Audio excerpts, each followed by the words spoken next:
సముద్ర గారు నమస్కారం అండి. నమస్తే. ఎలా ఉన్నారు? బాగున్నాను. అందరూ సముద్ర సముద్ర అని పిలుస్తారు. మిమ్మల్ని ఫస్ట్ ఈ క్వశ్చన్ అడగాలి. అసలు మీ ఒరిజినల్ పేరే సముద్రనా, లేకపోతే అసలు మీ తల్లిదండ్రులు పెట్టిన పేరు వేరే ఏమన్నా ఉందా? తల్లిదండ్రులు పెట్టిన పేరే అండి. అయితే ఏంటంటే మా మదరు ప్రెగ్నెంట్గా ఉన్నప్పుడు మా కార్తీక మాసంలో సముద్ర స్నానం చేస్తారు కదా లేడీస్, అట్లా సముద్ర స్నానం చేస్తానని మా అమ్మమ్మ మొక్కుందనమాట. ఓకే.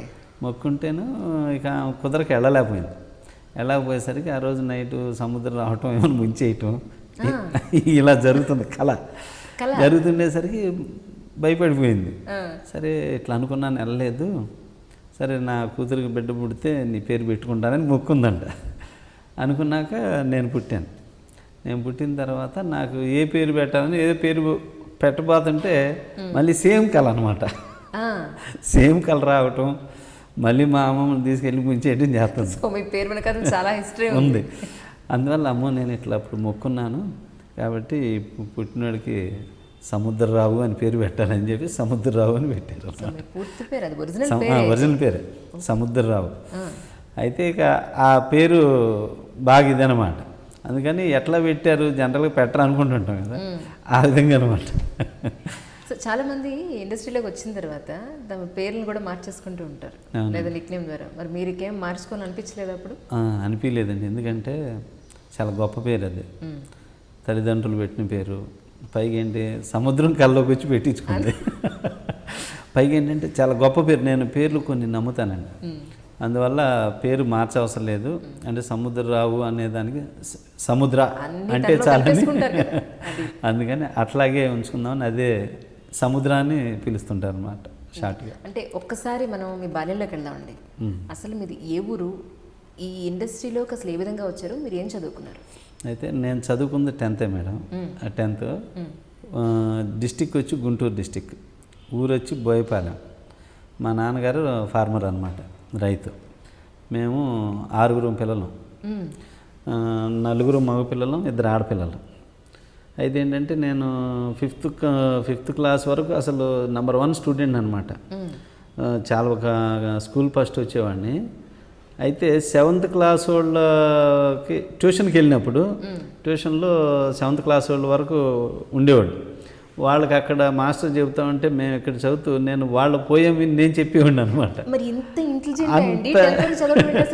అయితే అటువంటి స్టూడెంట్ని ఏంటంటే అండి నెంబర్ 1 అనమాట.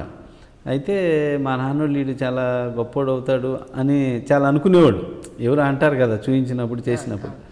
అంటుంటే నేను అలాంటి స్టూడెంట్ని ఒకరోజు నాన్నోళ్ళు నన్ను సినిమాకి తీసుకెళ్ళారు చిన్నప్పుడే.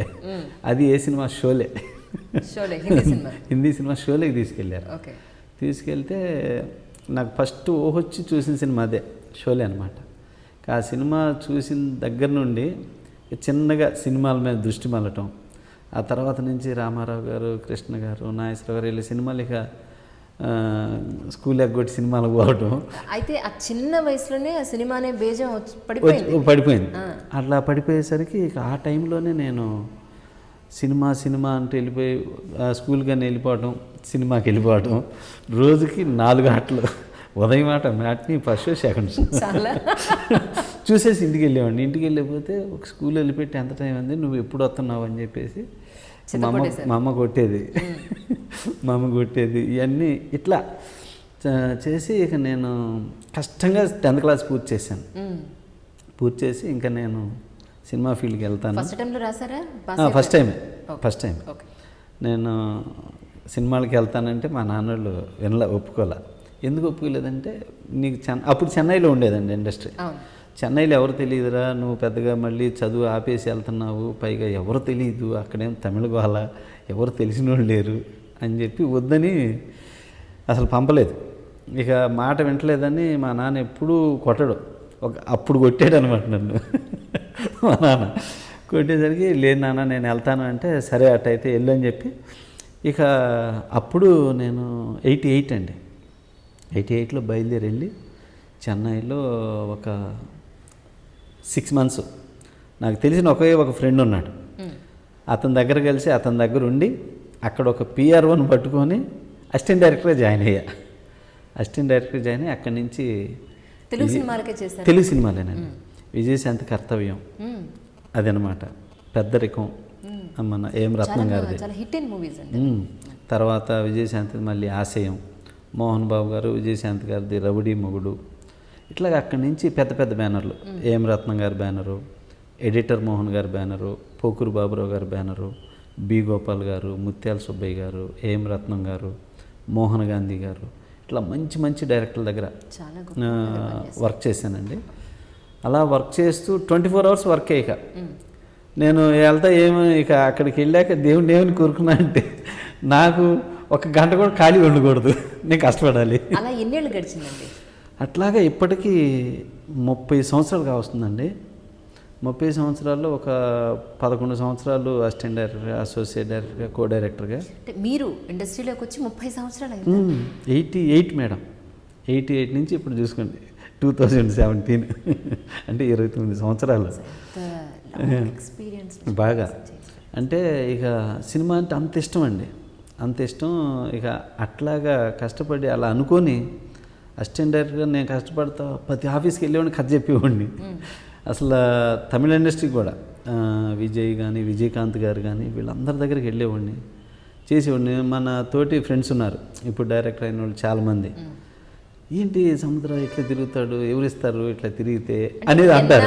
మీరు అసిస్టెంట్ డైరెక్టర్గా 11 సంవత్సరాలు. అప్పుడు డైరెక్టర్గా మీరు ప్రయత్నం మొదలుపెట్టారు. నేను జాయిన్ అయిన 4 yearsకే స్టార్ట్ చేశానండి. ఇప్పుడు ప్రయత్నిస్తే కదా నాకు గ్రిప్ దొరికిందని జాయిన్ అయిన 4 years స్టార్ట్ చేశాను డైరెక్షన్. స్టార్ట్ చేసి తిరుగుతుంటే జగపతి బాబు వీళ్ళందరూ బాగా ఇదనమాట, బాగా కష్టపడుతుంటే జగపతి బాబు గారు కానీ, బాలకృష్ణ గారు కానీ, చిరంజీవి గారు కానీ, నరసింహనాయుడు, వంశోద్ధారకుడు, వంశానికి ఒకటి అన్నీ బాలకృష్ణ గారితో చేశాను అసోసియేట్ డైరెక్టర్గా. చిరంజీవి గారితో హిట్లరు.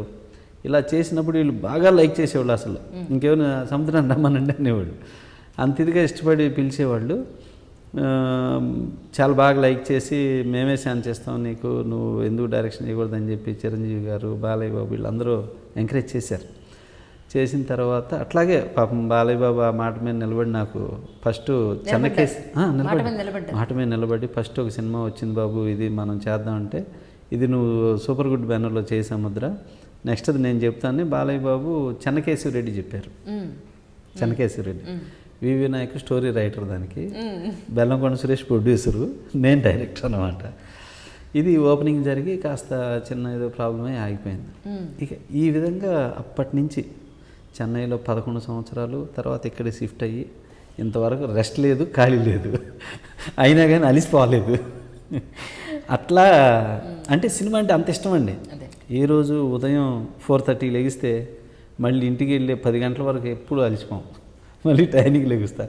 ఇంతవరకు టైంకి లేవాలంటే అలారం కూడా పెట్టుకొని ఎరగను. ఇంతవరకు ఫ్లైట్కి వెళ్ళాలన్నా మోహన్ బాబు గారితో పనిచేస్తే డిసిప్లిన్, టయానికి ఉండాలి.